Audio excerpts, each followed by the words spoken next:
Alors moi, effectivement, je travaille à l'établissement public foncier de Loire-Atlantique. Alors nous, on n'en fait pas vraiment de densification spontanée, on fait plutôt de la densification planifiée à la demande des collectivités.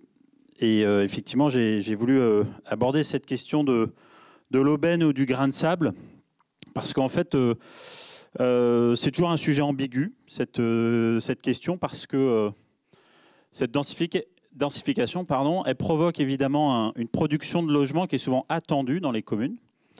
Mais comme on l'a vu, ça provoque évidemment des désagréments, des dysfonctionnements sur lesquels effectivement les élus parfois ont assez peu d'accroche pour savoir comment y faire face, comment l'anticiper, comment réaliser le projet que cette densification ne produit pas.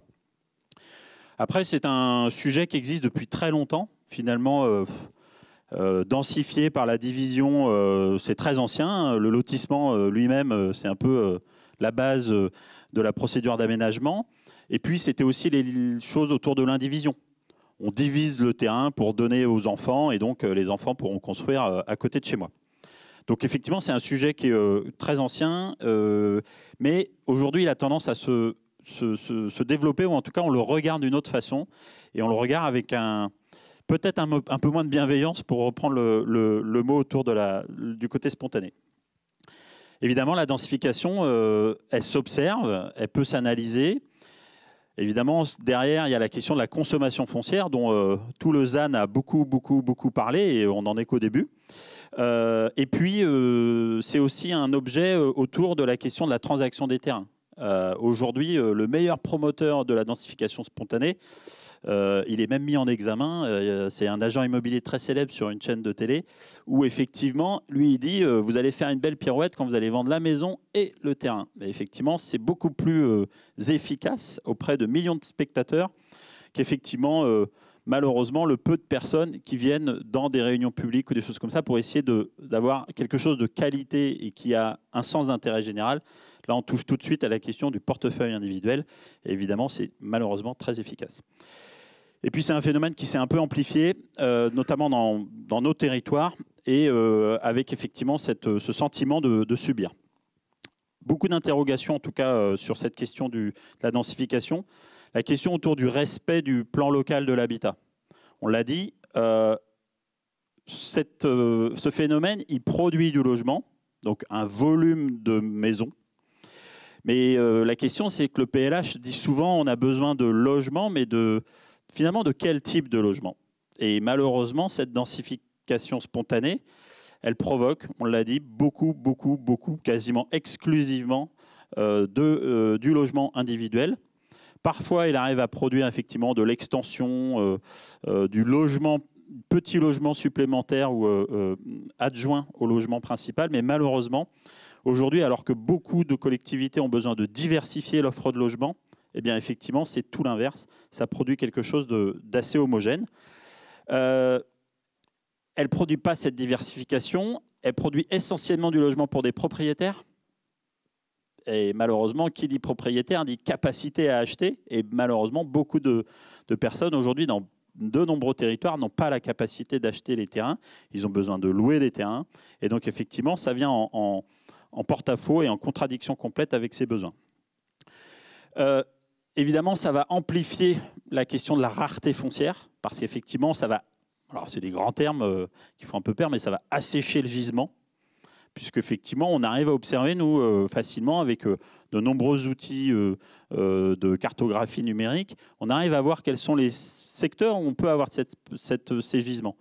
Et quand on observe dans le temps, vous l'avez tous vu, des cartes où on voit l'évolution des constructions sur les communes, eh bien on voit qu'effectivement, ça va venir ajouter des biens là où on aurait pu ajouter peut-être plusieurs logements. Et donc, c'est toute cette question qu'il faut pouvoir, en tout cas, se poser, et puis ensuite tenter de résoudre ces éléments. Il y a la question est-ce que les communes ont moyen d'agir?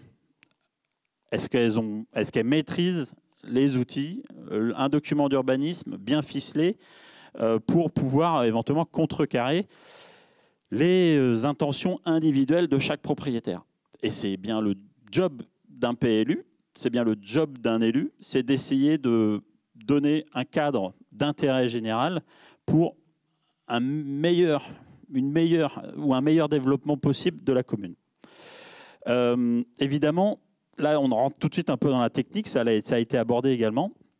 La question, c'est qu'aujourd'hui, ça vient évidemment renchérir le coût du foncier, et puis ça vient vraiment questionner la question du mode de production. On l'a dit, c'est le moyen le plus rapide de produire. Je détache un terrain, je vends, la personne dépose un permis, elle construit sa maison, elle rentre dedans. C'est le plus rapide des phénomènes. Mais il ne répond pas à la plupart des besoins. Ou en tout cas, il répond à un mono-besoin, à une mono-population qui est souvent, d'ailleurs, qui ressemble énormément à la population qui vend le terrain. Donc effectivement, ça vient questionner, évidemment, tous les enjeux autour de la mixité. Alors, quelques constats, puis des contraintes que nous, on peut aborder et en tout cas discuter avec les communes, les intercommunalités, puis tous les partenaires avec qui, d'ailleurs, l'EPF travaille un peu partout sur le département. On a parlé de la juxtaposition anarchique des terrains, la question des réseaux. Évidemment, les directeurs des services techniques sont d'excellents vigies de la question de la densification parce que eux, évidemment, ça les fait paniquer de voir effectivement un développement de permis de construire, des choses comme ça, avec des travaux qui seront nécessaires sur des secteurs qui n'ont pas été planifiés pour recevoir une rénovation complète de la voirie, qui n'est pas prévue dans le budget communal à court ou moyen terme. Donc effectivement, ce sont des sujets qui sont particulièrement importants et donc qui invitent aussi à programmer aussi, on le voyait bien dans la petite capsule, où est-ce que j'ai besoin, à la rigueur, d'accompagner la densification autour d'un projet de voirie. Eh bien, c'est effectivement dans ce genre de secteur où on va pouvoir éventuellement travailler ces éléments-là. L'inadéquation aux besoins de la commune, évidemment, là aussi on peut le constater dans des territoires, ça permet assez peu d'achats par des primo-accédants, compte tenu du prix des biens. Et puis parfois, c'est aussi souvent le cas, on voit des permis se déposer, les élus sont assez contents en disant bon, normalement on devrait pouvoir sauver l'école. Et puis en fait, ce n'est pas du tout des primo-accédants. C'est plutôt des gens avec des collégiens, des lycéens, voire plus d'enfants du tout, qui viennent s'installer et qui ont la capacité d'acheter les terrains. Et donc, patatras, le projet démographique que l'on avait avec des droits à construire offerts, eh bien, il vient évidemment se confronter à la dure réalité des propriétaires, qui ont évidemment le choix d'acheter ce qu'ils veulent. Et évidemment, ça ne remplit pas l'école, donc on confirme sa fermeture. Et on n'a pas provoqué évidemment, ou inciter à ce que l'offre foncière correspond à une offre de besoin. C'est aussi le meilleur ennemi du rattrapage du taux SRU. À l'EPF, on est souvent partenaire des contrats de mixité sociale pour les communes qui doivent rattraper leur taux et ne produisent pas assez de logements sociaux. Et le meilleur ennemi, c'est qu'en fait, vu qu'elles ne réglementent pas la production de ces logements individuels qui ne sont pas des logements sociaux, vous avez un accroissement continu du nombre de résidences principales qui ne sont pas des logements sociaux. Et donc, elles courent derrière le rattrapage et elles ne pourront jamais tenter de le stabiliser si elles ne tentent pas de stabiliser aussi cette production continue de logements. Alors évidemment, on a plusieurs outils quand même pour empêcher, restreindre, contrôler, éviter cette densification spontanée, mais aussi parfois on a des communes à l'inverse qui ont besoin de le provoquer, parce que c'est peut-être la seule chance d'attirer un projet de développement. Donc effectivement, c'est perturbateur pour les stratégies. Donc c'est pour cela qu'une stratégie foncière, effectivement, qui mêle le besoin de logement, quels outils du document d'urbanisme et comment intervenir et où, avec quel partenaire, eh bien, ça va permettre effectivement de contrecarrer un petit peu les envies et les besoins des propriétaires de vendre leur terrain. Évidemment, là aussi, une densification qui est très importante dans un quartier, ça rend quasiment impossible l'idée même de pouvoir se reprojeter dans la transformation de ce quartier. Vous multipliez par 2 le nombre de maisons, vous multipliez par 2 le prix total d'acquisition qu'il faudrait pour construire parfois un tout petit peu plus de logements parce que la règle du document d'urbanisme ne le permet pas. En tout cas, moi j'appelle ça finalement, dans quasiment tous les PLU, aujourd'hui, la densification, elle est autorisée. C'est une densification low cost, parce qu'en fait, elle n'est pas encadrée. Elle permet effectivement de produire un produit logement, alors effectivement, facile à faire, mais pas toujours peu cher. Donc c'est un low cost dans son application et son règlement, mais pas forcément dans les prix. Cependant, la densification, elle a des atouts. Elle permet effectivement de travailler sur un tissu existant, peut-être aussi de travailler à ce que, à la fois quand on mêle des projets d'aménagement un peu denses et un peu de densification spontanée, l'acceptabilité par les riverains est peut-être un peu plus facile. Évidemment, quand on espère une petite rentabilité dans la vente du terrain, et bien effectivement, cette idée est pourquoi pas intéressante. Elle invite en tout cas les aménageurs, les urbanistes à réfléchir à la question de l'adéquation entre un projet d'aménagement un peu musclé et les conséquences d'une densification qui se fera. Et donc, c'est comment est-ce qu'on marie un peu ces deux phénomènes, le spontané et le planifié, mais on peut planifier la spontanéité. Et c'est peut-être ça aussi l'idée qu'il faut évidemment développer. Là aussi, c'est très compliqué pour les élus parce que quand ils voient bien les éléments de contrainte, beaucoup d'élus, et ils ont en partie raison, c'est qu'effectivement, ils voient bien la compatibilité avec les injonctions d'aujourd'hui de « il faut densifier ». Il ne faut pas s'étaler, il faut faire en sorte que les personnes habitent au plus près du bourg. Donc, je vais éviter de faire l'extension. Donc, la densification spontanée, elle répond à cela, à cette optimisation du foncier déjà aménagé. Donc là, effectivement, il y a une logique tout à fait importante. Maintenant, c'est comment est-ce qu'on peut tenter de l'organiser. On le dit souvent, moi je le dis souvent, j'ai toujours eu du mal à comprendre pourquoi on autorise cette densification sur la totalité du périmètre urbain d'une commune. C'est peut-être, alors ça dépend de la taille de la commune, vous allez me dire, une toute petite commune, pourquoi pas, mais sur une commune de 3 à 4 000 habitants, avec une taille assez importante, la question de l'autorisation, elle peut aussi se planifier, se sectoriser, quand bien même on voudrait aussi accompagner et l'inciter, eh bien réfléchir à en tout cas, la sectorisation, c'est intéressant parce qu'elle va pouvoir en tout cas encadrer les choses. Et cet encadrement, cette animation, pour moi, elle est assez essentielle pour tenter d'obtenir une bonne densification. Donc en gros, l'incitation et le fait d'inviter les personnes à travailler, on le voit en fait à partir du moment où il y a une animation par une assistance à maîtrise d'ouvrage, par la collectivité finalement qui va se doter de différentes ressources pour essayer de l'accompagner, eh bien c'est là où on va pouvoir éventuellement expliquer et inciter les gens à faire. On va pouvoir aussi leur faire comprendre qu'ils ne pourront pas faire ce qu'ils veulent partout parce que l'offre de logement, eh bien, si on veut tenter de faire du logement social, du locatif, voilà, c'est peut-être la puissance publique ou en tout cas des opérateurs qui vont aller chercher des fonciers pour pouvoir le faire. Sinon, eh bien, ce phénomène ne pourra pas se réaliser. Enfin, je le mets effectivement, c'est parfois et souvent, et d'ailleurs, le projet avec le copyright qui va bien du BIMBI, il a d'abord été développé dans des toutes petites communes. Et c'est vrai que dans les toutes petites communes, cette densification spontanée qui dit, bah, effectivement, où est-ce que je pourrais avoir 30 logements supplémentaires pour les 15 prochaines années ? Bah, effectivement, là, on trouve forcément, dans les interstices du parcellaire, on trouve les solutions. Donc c'est intéressant. En revanche, dès lors qu'on vient interpeller la question du développement et des besoins sur des communes plus importantes, eh bien là, il faut se poser la question, est-ce que c'est à ces endroits que la maison doit se développer ou est-ce qu'on a besoin d'autres formes de logement? Enfin, c'est un peu dense, désolé, voilà.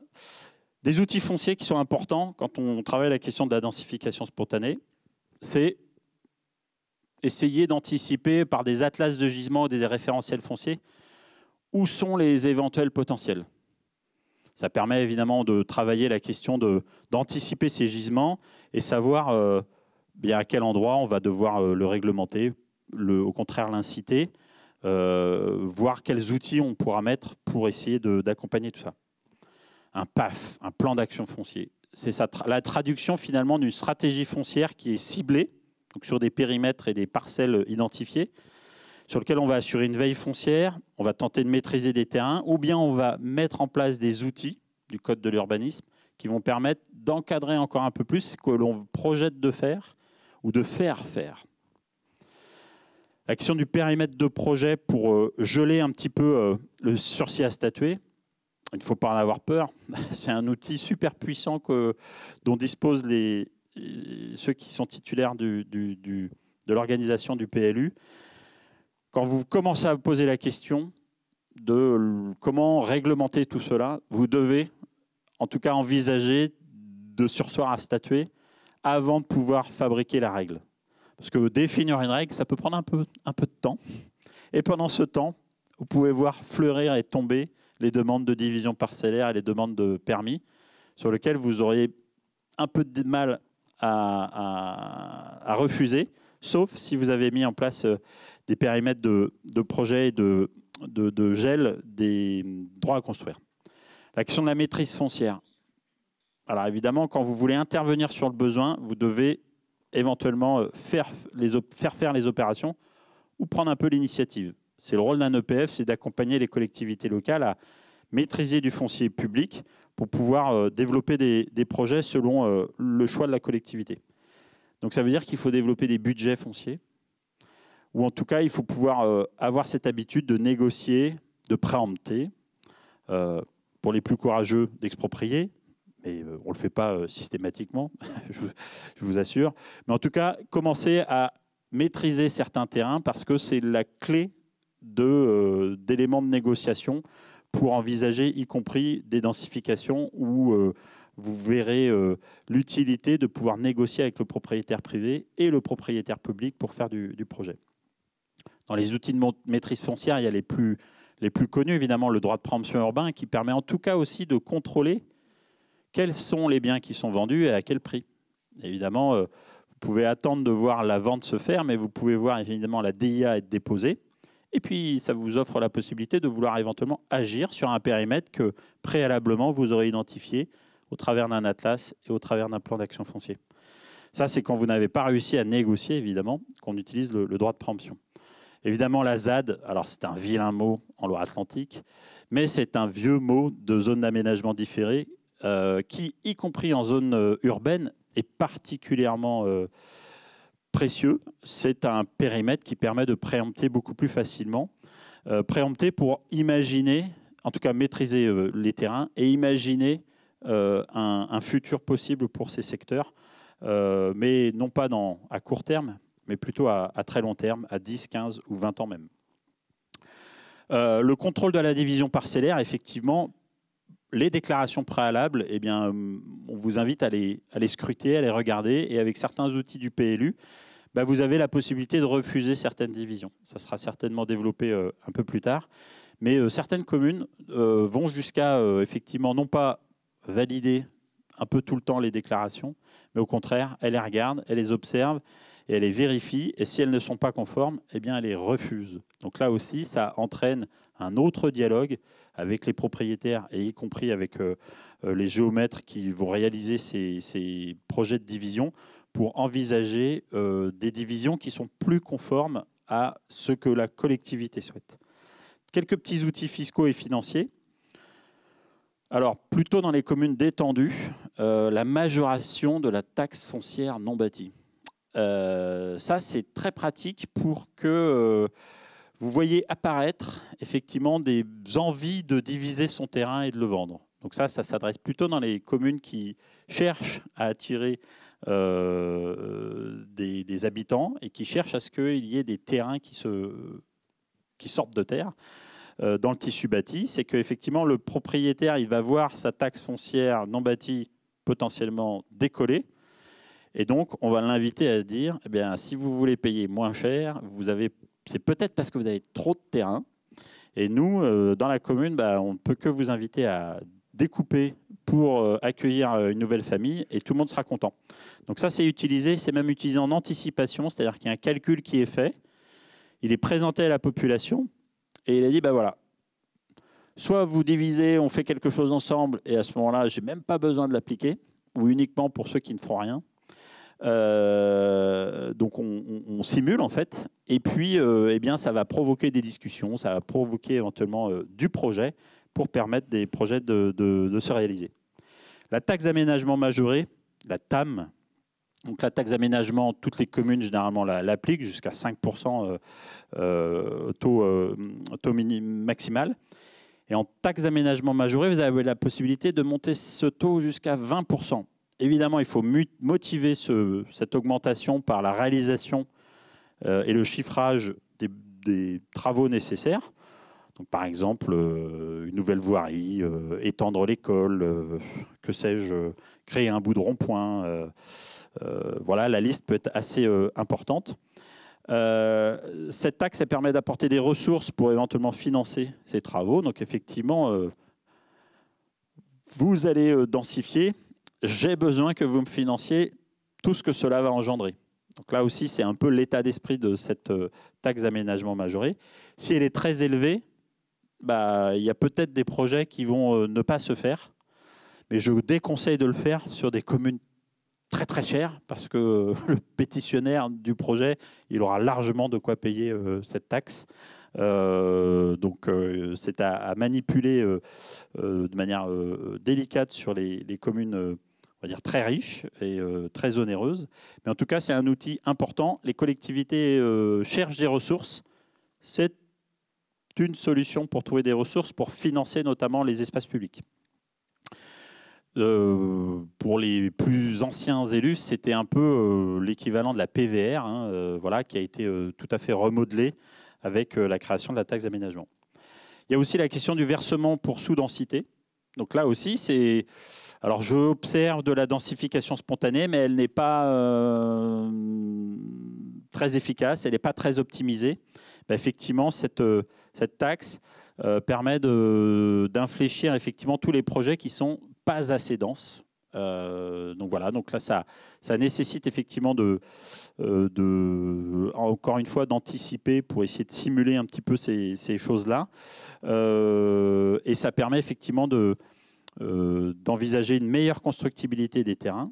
Là aussi, attention, quand les terrains sont très élevés et que les acheteurs peuvent la payer, bah, ça n'a pas beaucoup d'efficacité parce que les acheteurs préféreront payer la taxe plutôt que d'envisager de construire davantage de biens. Voilà un petit peu ce que je pouvais dire en termes qu'établissement public foncier. Ce qu'on aborde, nous, sur cette densification spontanée, dans les petits exemples, nous, on fait quand même très souvent les deux maisons qu'on supprime, entre guillemets, pour pouvoir offrir un périmètre de projet d'aménagement et projet qu'on va faire, évidemment, avec toute la chaîne de réalisation et de production et toute la chaîne de l'ingénierie locale. Voilà pour ce qui était de l'approche autour des questions et des enjeux fonciers. Je vais laisser la parole à Fabien Palfroy,